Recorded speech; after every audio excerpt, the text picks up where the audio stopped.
Al-Hijra. The breaking of all connections with one's home for the sake of Allah alone. After his companions had left for Yathrib, the Prophet stayed in Mecca, waiting for permission from Allah to leave the city. Abu Bakr and Ali stayed with him. There were also some Muslims whom Quraysh had not allowed to leave. Abu Bakr kept asking the Prophet to allow him to go to Yathrib, but the Messenger of Allah kept saying, "Do not be in a hurry. It might be that Allah will give you a traveling companion." The leaders of Quraysh assembled in the house of their ancestor Qusay, as was customary when they had an important decision to make. They had to find a way of getting rid of the Prophet Muhammad before he was able to join his friends in Yathrib.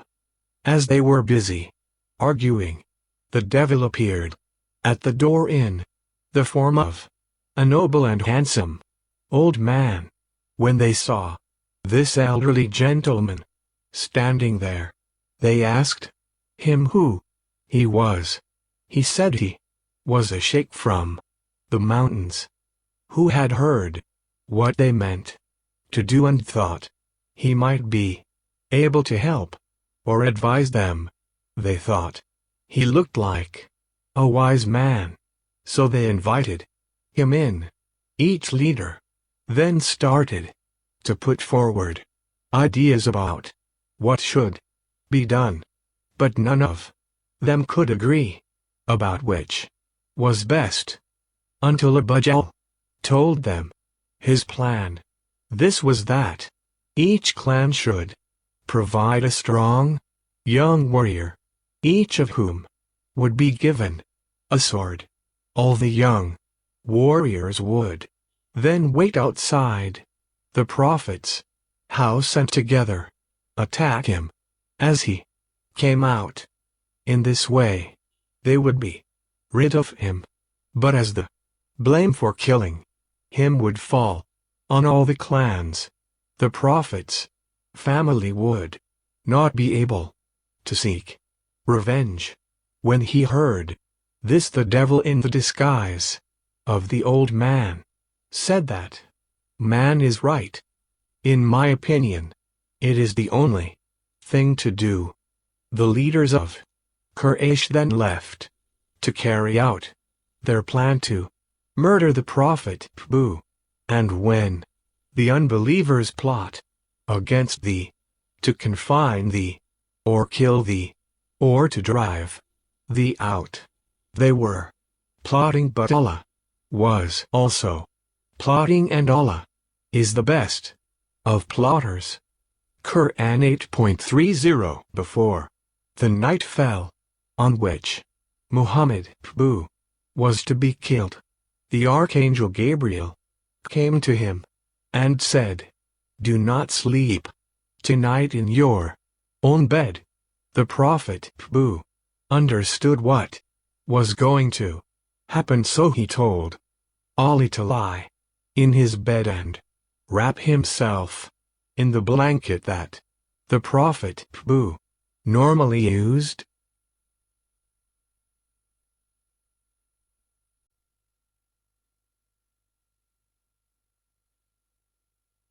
Promising that no harm would befall him. With the coming of darkness, the young men of Quraysh had gathered outside the Prophet's house, waiting for him to come out. After he had made sure that Ali was safe, the Prophet left the house. At that very moment, Allah took away the sight of the warriors, so that they could not see the Prophet who took a handful of dust, sprinkled it on their heads, and recited these verses. In the name of Allah, the Beneficent, the Merciful. Yasin by the wise Quran. Thou art truly among those sent on the straight path, a revelation of the Almighty, the All-Wise, that thou may warn a people whose fathers were never warned, so they are heedless. The word has already proved true of most of them, yet they do not believe. Lo, we have put on their necks collars of iron up to the chin, so that they are made stiff-necked, and we have put before them a barrier, and we have covered them, so they do not see. Quran 36.1-9.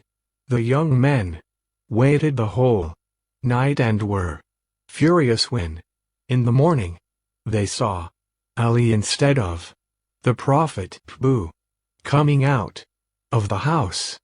They realized that their plan had failed completely. In the meantime, the Prophet went to Abu Bakr's house and told him, Allah has told me that now is the time for us to leave Mecca together. Asked Abu Bakr. Together. The Prophet replied.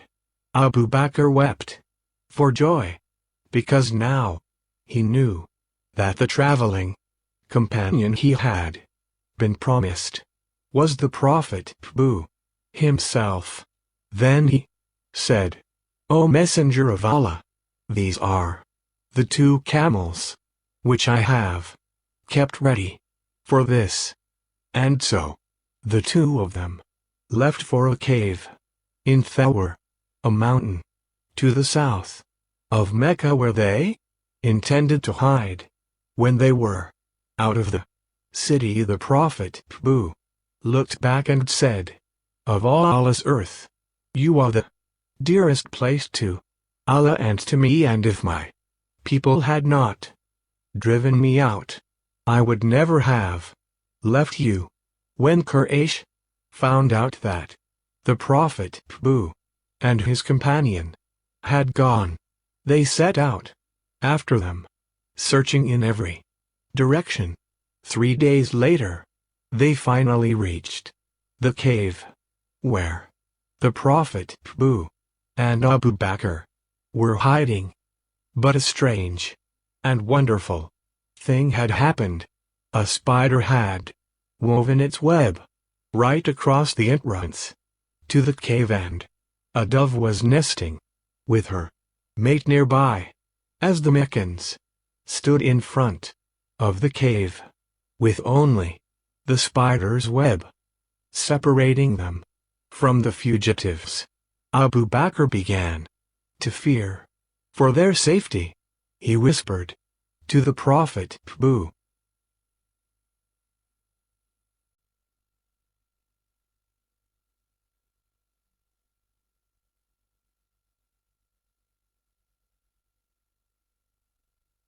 They are very close. If one of them turns, we will be seen.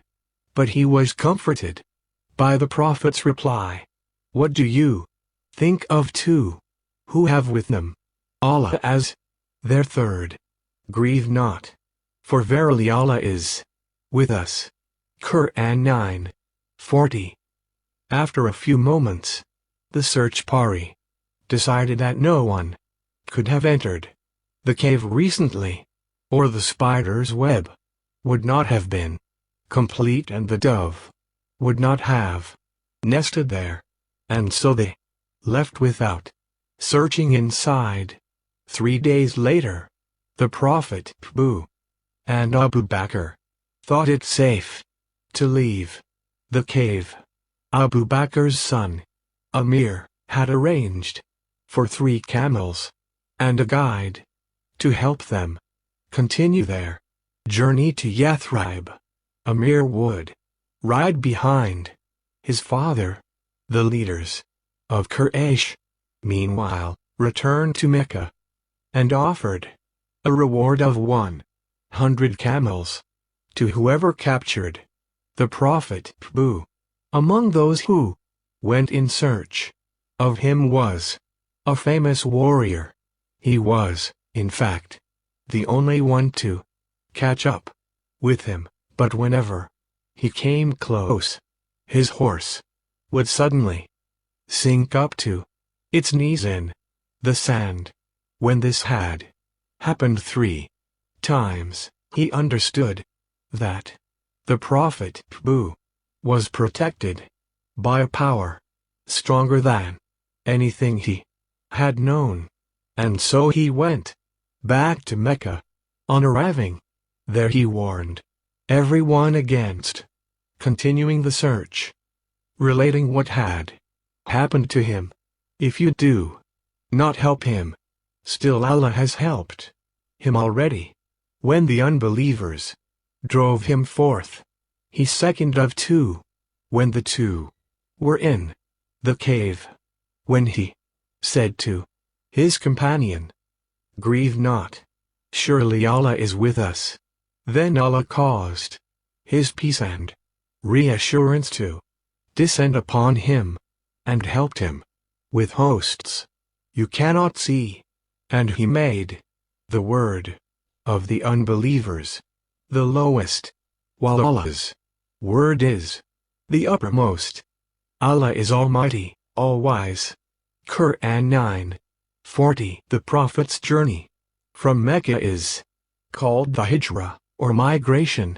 It was really the first step towards the spread of Islam throughout the entire world, and Muslims begin their calendar from the year of the Hijrah.